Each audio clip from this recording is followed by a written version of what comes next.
জয় মা তারা, জয় গুরু বামদেব। কার থেকে ভাগ্য উন্নতি? যদি দেখা যায় জন্মকুণ্ডলিতে জাতকের জন্মলগ্ন ও তার পিতার জন্মলগ্ন এক, তখন বুঝতে হবে জাতকের পিতৃধন থেকে ভাগ্য উন্নতি।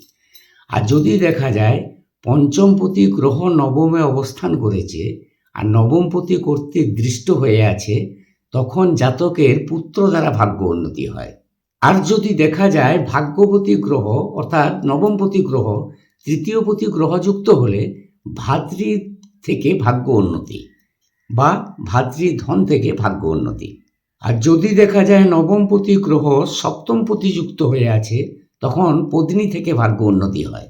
আর যদি দেখা যায় নবমপতি ষষ্ঠে ও ষষ্ঠপতি নবমে অবস্থান করে আছে, তখন দেখা যায় যে জ্ঞাতি দ্বারা ভাগ্য উন্নতি হচ্ছে জাতকের। যদি ষষ্ঠপতি নবমপতির শত্রু হয়, তাহলে জাতকের শত্রু দ্বারা ভাগ্য উন্নতি হয়। তোমাদের পাশে আছি, সকলে ভালো থেকো। আমার ভিডিও ভালো লাগলে পাশে থেকো। রাধা রাধা।